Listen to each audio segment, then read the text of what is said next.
बंधु माने आपण माननकु समस्तंकु मोर नुआ वर्ष 2025 उपलक्षे ढेर सारा शुभेच्छा एवं शुभकामना।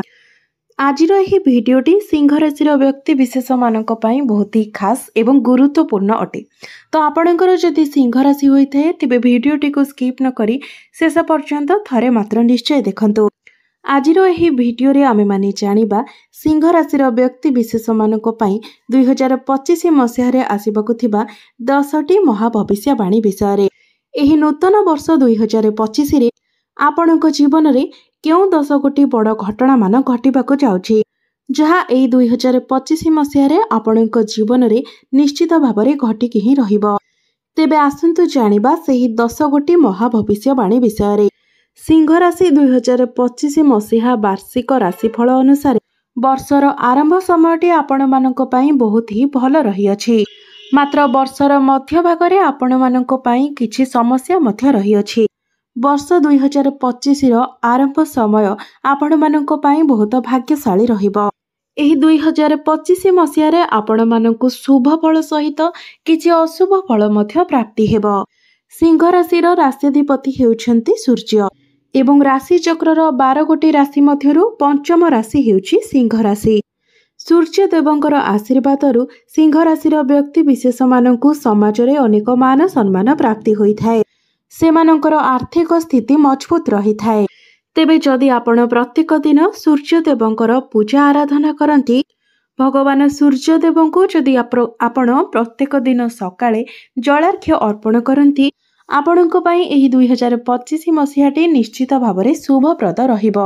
तेबे आसंतु जानिबा एही 2025 मसीह रे आपणक सहित केउ 10 गोटी बड़ घटना मान घटिबाको जाउछि एवं जेउ सब घटना निश्चित भावरे आपणक जीवन रे घटिकि ही रहिबो।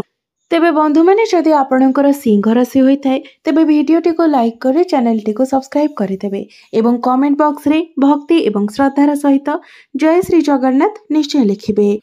प्रथम सिंह राशि वार्षिक राशिफल 2025 अनुसार वर्ष 2025 आरंभ रे आपणक जीवन रे सफलतार नुआ नुआ रास्ता खोली जिवो। आपणको नुआ नुआ अवसर मिलिबो।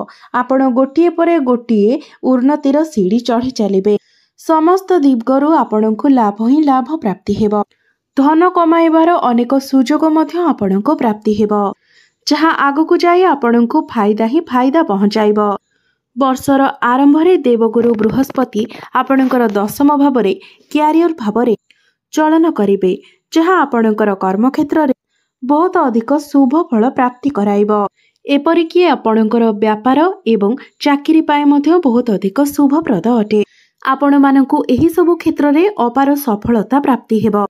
आपणकु एही नूतन वर्ष रे नूतन चाकरी रो ऑफर मध्य मिली पारे। जो व्यक्ति माने चाकरी रो अपेक्षा रे थिले एवं चाकरी पाए प्रिपेयर हेउथिले तो एही नूतन वर्ष रे सेमानकु चाकरी मध्य मिली पारे। कोनोसी एमएमसी कंपनी रो आपणकु जॉब ऑफर मध्य आसी पारे एवं आपण आपणकर चाकरी रे भलो प्रदर्शन मध्य करि पारिबे एवं आपणकु चाकरी क्षेत्र रे प्रमोशन मिलिबार मध्य बहुत अधिक संभावना रहुछि। द्वितीय रे 2025 मसीह रे न्यायर देवता कर्म फलदाता शनिदेव आपणक राशि अष्टम भावरे चलन करिवे तो मार्च मासर पूर्व समय आपणक पई शुभ रहिबो। मात्र मार्च मास परे शनिदेवंकर आपणकर अष्टम भावरे गोचर आपणक जीवन रे कष्टदायक परिणाम आनिदेव। आपणकर वैवाहिक जीवन रे अशांति एवं क्लेश देखादेव। कଳି झगड़ा भली परिस्थिति उत्पन्न होई पारे। आपणकर व्यापार वाणिज्य रे अचानक समस्या आसी पारे। एमिति कि किछि बड़ लॉस मध्य होई पारे एवं आपण मानकु आर्थिक क्षति मध्य देखिबाकु मिली पारे। आपणकर चालुथिबा बिजनेस अटकी जाई पारे। सेथिपाई एही मार्च मास परे आपण आपणकर प्रत्येक कार्य को भलो भाबरे भाबी चिंती देखि चाहे करिबा उचित नचित आपण समस्या रे पड़ी पारंती। तृतीय रे मे 2025 रे देवगुरु बृहस्पति आपणकर एकादश भाव को गोचर करिवे। एहार अर्थ हेउछि जे बृहस्पति एठारे आपणकर आर्थिक स्थिति को मजबूत बनाइबे कारण एकादश स्थानटी हेउछि लाभर स्थान। आपणकर आउ कोनोसी भी आर्थिक समस्या रहिबो नाही। आपणकर आमदानी रे वृद्धि पाइबो। आपणकर डेली इनकम रे मध्य ग्रोथ आसीबो। आपणकर फाइनेंशियल ग्रोथ हेबो। बैंक बैलेंस मध्य बढ़िबो। ଆପଣଙ୍କ ପ୍ରେମ ଜୀବନରେ ମଧ୍ୟ ପୁଣି ଥରେ ଖୁସି ଫେରି ଆସିବ। ମେ ମାସ ପରେ ଆପଣଙ୍କ ଦୁଇ ଜଣଙ୍କ ମଧ୍ୟରେ ଭଲ ପାଇବା ବଢ଼ିବ। ଭ୍ରମଣ ସୁଖ ମଧ୍ୟ ଆପଣଙ୍କୁ ମିଳିବ। ମେ 2025 ପରେ ଆପଣଙ୍କର ପ୍ରେମ ଜୀବନ ପାଇଁ ଅତ୍ୟନ୍ତ ଶୁଭ ଅଟେ। ଆପଣଙ୍କର ଭଲ ପାଇବା ବିବାହର ରୂପ ମଧ୍ୟ ନେଇପାରେ। ଆପଣଙ୍କ ପାଇଁ ଦେବଗୁରୁ ବୃହସ୍ପତିଙ୍କର ଚଳନ ବହୁତ ଅଧିକ ଲାଭକାରୀ ପ୍ରମାଣିତ ହେବ। ଆପଣଙ୍କ ଜୀବନରେ ଢେର ସାରା ଖୁସିର ଆଗମନ ହେବ। ମେ 2025 ପରେ ଆପଣଙ୍କୁ ଆକସ୍ମିକ ଧନ ଲାଭ ମଧ୍ୟ ହୋଇପାରେ। ଚାରିଦିଗରୁ ଆପଣଙ୍କୁ ଲାଭ ହିଁ ଲାଭ ପ୍ରାପ୍ତି ହେବ। ଆପଣଙ୍କୁ ଧନର କମି ହେବ ନାହିଁ। ସେୟାର ମାର୍କେଟ, ଷ୍ଟକ୍ ମାର୍କେଟ ଏବଂ ଟ୍ରେଡିଂରେ ଇନଭେଷ୍ଟ କରୁଥିବା ବ୍ୟକ୍ତିବିଶେଷମାନଙ୍କ ପାଇଁ ବର୍ଷର ଆରମ୍ଭରୁ ବହୁତ ଅଧିକ ଲାଭ ମଧ୍ୟ ମିଳିବ। ଆପଣଙ୍କର ସାହସ ଏବଂ ପରାକ୍ରମ। ଚତୁର୍ଥରେ, ସିଂହ ରାଶିର ବାର୍ଷିକ ରାଶିଫଳ 2025 ଅନୁସାରେ ବର୍ଷ 2025ର ଆରମ୍ଭ ଆପଣଙ୍କ ଜୀବନରେ ଆର୍ଥିକ ଉନ୍ନତି ନେଇ ଆସିବ। ଦେବଗୁରୁ ବୃହସ୍ପତିଙ୍କର ଦଶମ ଭାବରେ ଚଳନ ଆପଣଙ୍କ ଜୀବନରେ ସକାରାତ୍ମକ ପରିବର୍ତ୍ତନ ଆଣିବ। ଏହି ସମୟରେ ଆପଣ ଆପଣଙ୍କର ବ୍ୟାପାର ବାଣିଜ୍ୟକୁ ନେଇ ହେଉ କିମ୍ବା ଚାକିରି କ୍ଷେତ୍ରକୁ ନେଇକି ହେଉ ଆପଣ କୌଣସି ବଡ଼ ଡିସିସନ୍ ନେଇପାରନ୍ତି। ଏହି ଅବଧି ମଧ୍ୟରେ ଆପଣଙ୍କୁ ନୂଆ ଚାକିରି ମିଳିବାର ମଧ୍ୟ ବହୁତ ଅଧିକ ସମ୍ଭାବନା ରହୁଛି। ଆପଣଙ୍କର କୌଣସି ପ୍ରିୟ ବ୍ୟକ୍ତି ଆପଣଙ୍କୁ କୌଣସି ଗିଫ୍ଟ ଦେଇପାରନ୍ତି। ପଞ୍ଚମରେ, ସିଂହ ରାଶିର ବାର୍ଷିକ ରାଶିଫଳ 2025 ଅନୁସାରେ କର୍ମଫଳ ଦେବତା, ନ୍ୟାୟର ଦେବତା ଶନିଦେବ ଆପଣଙ୍କର ଅଷ୍ଟମ ଭାବରେ ଗୋଚର କରିବେ, ଯାହା ଆପଣଙ୍କର ଆର୍ଥିକ ଉନ୍ନତିରେ କିଛି ସମସ୍ୟା ଆଣିପାରେ। ତ ଆପଣ ଏହି ସମୟରେ କାହାକୁ କିଛି ପଇସା ଧାର ଦିଅନ୍ତୁ ନାହିଁ, କାହାକୁ କିଛି ଋଣ ଦିଅନ୍ତୁ ନାହିଁ, ନଚେତ୍ ସେହି ପଇସା ହୁଏତ ଆପଣଙ୍କୁ ନ ମିଳିପାରେ। ଆପଣ ଭବିଷ୍ୟତରେ ଅସୁବିଧାର ସାମ୍ନା କରିପାରନ୍ତି। ଆପଣଙ୍କର କ୍ୟାରିୟରରେ ସ୍ଥିରତା ରହିବ ନାହିଁ। ତ ଆପଣ ଯେତେ ପାରିବେ ନିଜର କାର୍ଯ୍ୟରେ ଫୋକସ୍ କରିବା ପାଇଁ ଚେଷ୍ଟା କରନ୍ତୁ, ନଚେତ୍ ଆପଣ ସମସ୍ୟାରେ ପଡ଼ିପାରନ୍ତି। ଏହି ସମୟରେ ଆପଣଙ୍କର ଗୁପ୍ତ ଶତ୍ରୁମାନଙ୍କର ବୃଦ୍ଧି ହୋଇପାରେ। ଶରୀର ଅସୁସ୍ଥ ରହିବା ହେତୁ ଆପଣ ହସ୍ପିଟାଲ ମଧ୍ୟ ଯାଇପାରନ୍ତି। ଆପଣ ଯଦି କୌଣସି ସେୟାର ମାର୍କେଟରେ ଇନଭେଷ୍ଟ କରୁଛନ୍ତି ତେବେ ତା ପୂର୍ବରୁ ଆପଣ ଭଲ ଭାବରେ ଭାବିଚିନ୍ତି ଇନଭେଷ୍ଟ କରିବା ଉଚିତ। କାରଣ ଗ୍ରହ ଦଶା ଅନୁସାରେ ମାର୍ଚ୍ଚ 2025ରେ ଆପଣଙ୍କର ଧନହାନିର ଯୋଗ ରହୁଛି। ଷଷ୍ଠରେ, ସିଂହ ରାଶିର ବାର୍ଷିକ ରାଶିଫଳ 2025 ଅନୁସାରେ ଏହି ବର୍ଷ ଆପଣଙ୍କର ସ୍ୱାସ୍ଥ୍ୟ ପାଇଁ ମିଶ୍ରିତ ଫଳ ପ୍ରଦାନ କରିବ। ବର୍ଷ 2025ର ଆରମ୍ଭଟି ଆପଣଙ୍କର ସ୍ୱାସ୍ଥ୍ୟ ପାଇଁ ବହୁତ ଭଲ ରହିବ। ବହୁତ ଲମ୍ବା ସମୟ ଧରି ପଡ଼ି ରହିଥିବା ରୋଗରୁ ଆପଣଙ୍କୁ ମୁକ୍ତି ମିଳିଯିବ। ପୂର୍ବ ବର୍ଷ ଆପଣ ଯେଉଁ ଚିନ୍ତାରେ ରହୁଥିଲେ, ମାନସିକ ଦୁଶ୍ଚିନ୍ତାରେ ରହୁଥିଲେ, ତାହା ଏବେ ଆଉ ରହିବ ନାହିଁ। ଆପଣଙ୍କୁ ସମସ୍ତ ଚିନ୍ତାରୁ ମୁକ୍ତି ମିଳିଯିବ। ଆପଣ ଏହି ସମୟରେ ମାନସିକ ଶାନ୍ତି ଅନୁଭବ କରିବେ। ଆପଣ ଭଲ ସ୍ୱାସ୍ଥ୍ୟର ଅନୁଭବ କରିବେ। ଆପଣଙ୍କ ମଧ୍ୟରେ ଆତ୍ମବିଶ୍ୱାସ ବଢ଼ିବ। ଧନର ମାମଲାରେ ମଧ୍ୟ ଆପଣଙ୍କର କିଛି କମି ରହିବ ନାହିଁ। ଆପଣଙ୍କର ପାରିବାରିକ ସମ୍ପର୍କରେ ସୁଧାର ଆସିବ। ପାରିବାରିକ ସୁଖ ଆପଣଙ୍କୁ ପ୍ରାପ୍ତି ହେବ। ସପ୍ତମରେ, ସିଂହ ରାଶିର ବାର୍ଷିକ ରାଶିଫଳ 2025 ଅନୁସାରେ ମାର୍ଚ୍ଚ 2025 ପରେ ଆପଣଙ୍କର ସ୍ୱାସ୍ଥ୍ୟରେ କିଛିଟା ଛୋଟ ମୋଟ ସମସ୍ୟା ଆସିପାରେ। ଆପଣଙ୍କର କିଛି ଜଏଣ୍ଟ ପେନ୍ ଭଳି ସମସ୍ୟା, ହାଡ଼ ସମ୍ବନ୍ଧିତ ସମସ୍ୟା, ଆଲର୍ଜି ଭଳି ସମସ୍ୟା ଏବଂ ତ୍ୱଚା ସମ୍ବନ୍ଧିତ ସମସ୍ୟା କିଛି ଦେଖାଦେଇପାରେ। ଅର୍ଶ ଏବଂ ମଳକଣ୍ଟକ ଭଳି ସମସ୍ୟା ମଧ୍ୟ ଦେଖାଦେଇପାରେ। ଯେଉଁ ବ୍ୟକ୍ତିମାନଙ୍କର ସୁଗାର କିମ୍ବା ହାଇ ବିପି ଭଳି ସମସ୍ୟା ରହିଛି ସେମାନଙ୍କୁ ଟିକେ ସାବଧାନତା ଅବଲମ୍ବନ କରିବା ଉଚିତ ଏବଂ ନିଜ ସ୍ୱାସ୍ଥ୍ୟର ବିଶେଷ ଧ୍ୟାନ ନେବା ଉଚିତ। ଠିକ୍ ଟାଇମରେ ଆପଣ ମେଡିସିନ ଖାଇବା ଉଚିତ, ନଚେତ୍ ଆପଣ ସମସ୍ୟାରେ ପଡ଼ିପାରନ୍ତି। ଅଷ୍ଟମରେ, ବାର୍ଷିକ ରାଶିଫଳ 2025 ଅନୁସାରେ ସିଂହ ରାଶି ପାଇଁ ଏହି 2025 ମସିହାଟି ଅନେକ ଗୁଡ଼ିଏ ସଫଳତା ନେଇ ଆସୁଛି। ଦେବଗୁରୁ ବୃହସ୍ପତିଙ୍କର ଶୁଭ ପ୍ରଭାବ ଆପଣଙ୍କ ଜୀବନରେ ଅନେକ ଗୁଡ଼ିଏ ପରିବର୍ତ୍ତନ ନେଇ ଆସୁଛି। ଆପଣଙ୍କର ମନ ଧାର୍ମିକ କାର୍ଯ୍ୟରେ ଲାଗିପାରେ। ଆପଣ ଧର୍ମ ଆଡ଼କୁ ଅଗ୍ରସର ହେବେ।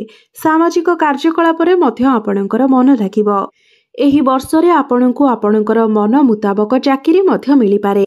କମ୍ ପରିଶ୍ରମରେ ଆପଣ ବହୁତ ଅଧିକ ସଫଳତା ପ୍ରାପ୍ତି କରିବେ। ପୂର୍ବରୁ କରିଥିବା ପରିଶ୍ରମର ଫଳ ଆପଣଙ୍କୁ ଏହି ନୂଆବର୍ଷ 2025 ମସିହାରେ ଅବଶ୍ୟ ପ୍ରାପ୍ତି ହେବ। ଛାତ୍ରଛାତ୍ରୀମାନଙ୍କ ପାଇଁ ଏହି ସମୟ ବହୁତ ହିଁ ଲାଭଦାୟକ ରହିବ। ଆପଣଙ୍କୁ ନିଜର ପ୍ରତିଭାକୁ ଦେଖାଇବା ପାଇଁ ସୁଯୋଗ ମଧ୍ୟ ମିଳିବ। କମ୍ପିଟେଟିଭ୍ ଏକ୍ଜାମରେ ଆପଣ ନିଶ୍ଚିତ ଭାବରେ ସଫଳତା ପ୍ରାପ୍ତି କରିବେ। ଏହି ବର୍ଷ ଆପଣ କୌଣସି ଉଚ୍ଚଶିକ୍ଷା କରିବା ପାଇଁ ବାହାରକୁ ଯାଇପାରନ୍ତି, किंबा कौनसी नूतन स्थान रे आपण एडमिशन नहीं पारंती, जहाँ आपणक पई बहुत शुभप्रद रहिबो। आपणकर कर्म क्षेत्र रे ऊपर ऑफिसरंकर सपोर्ट आपणको प्राप्ति हेबो। समाज रे आपणको मान सम्मान प्राप्ति हेबो। नवम रे सिंह राशि वार्षिक राशिफल 2025 अनुसार एही वर्ष आपणक जीवन रे प्रेमर नुआ रंग देखिबाकू मिली पारे। आपणकर प्रेम जीवन रे पूर्वरु जहाँ भी किछि समस्या थिला एही वर्ष से सबु किछिर समाधान होइजिबो। आपणक मध्यरे संपर्क भल रहिबो। एही नूतन वर्ष रे आपणको गोटे खुशी खबर निश्चित भावरे मिली पारे। जो व्यक्ति माने संतानर कामना करिथिले सेमानंको एही वर्ष संतान सुख मध्य प्राप्ति हेबो। आपण जदि फैमिली प्लानिंग करूछंती तेबे एही वर्षटी आपणको पई शुभमय रहिबो। आपणकर परिवार को नूतन अतिथि आसी पारंती। एही वर्ष आपणकर कोनोसी गोटे बड़ इच्छा मध्य पूर्ण होई पारे। बड़ भाई भौणींकर सपोर्ट आपणको प्राप्ति हेबो। एही 2025 मसियारे आपणकर जीवन साथी प्रत्येक क्षेत्र रे आपणको सहयोग करिवे। आपणक मध्यरे तालमेल भल रहिबो। दशम रे सिंह राशि वार्षिक राशिफल 2025 अनुसार वर्ष 2025 सेही लोकमानंको पई अधिक भाग्यशाली रहिबो। जो माने कोनोसी कार्य को बहुत दिन हैला सेही काम रे लागि रहिचंती मात्र सेही कार्यटी पूर्ण होई पारु नाही, तो सेही कार्यटी एही वर्ष आपणकर पूर्ण होइजिबो। चारि दिगरु आपणको धन उपार्जन करिवार नुआ नुआ रास्ता मिली जिवो एवं आपण बहुत अधिक धन मध्य उपार्जन करि पारिबे। आपणकर गृह परिवार रे शुभ मांगलिक कार्यर आयोजन मध्य होई पारे। बंधु माने 2025 मसिहार अंतिम मासटी आपणकर प्रेम जीवन रे किछि समस्या आनी पारे। सेथिपाई आपण निजर प्रेम जीवन रे तालमेल ठीक रखिबा पई चेष्टा करंतु। परस्पर को भल भाबरे बुझिबा पई चेष्टा करंतु। कଳି झगड़ा ठारू दूरे रुहंतु। 2025 मसिहार अंतरे आपणकर प्रेम जीवन रे कोनोसी तृतीय व्यक्ति मुंड पुराई पारंती, जहाँ आपणकर प्रेम जीवन रे किछि समस्या आनी पारे। आपणकर संपर्क रे फाट मध्य सृष्टि होई पारे। एमिति कि आपणकर ब्रेकअप मध्य होई जाई पारे, कारण चलित वर्ष शनिदेव आपणकर खराब स्थिति को चलन करूछंती। आपणकर अष्टम भाव को चलन करूछंती, तो आपणक पई किछि शुभ रहिछि एवं किछि अशुभ मध्य रहिछि। तेबे बंधु माने एहा थिला 2025 मसिहारे सिंह राशिर व्यक्ति विशेष मानक पई 10 कोटी महाभविष्यवाणी। तेबे आसुथिबा अशुभत्व गुडी को खंडन करिबा पई एवं शुभ फलर वृद्धि करिबा पई आपण प्रत्येक दिन सकाळू सूर्य को जलार्घ्य अर्पण करंतु। प्रत्येक दिन आपण हनुमान चालीसार पाठ करंतु एवं प्रत्येक दिन पारा को आपण किछि खाइबा को दियंतु। तेबे बंधु माने आपणकर जीवन मंगलमय हेउ, एहा ही ईश्वरंक निकटरे मोर प्रार्थना।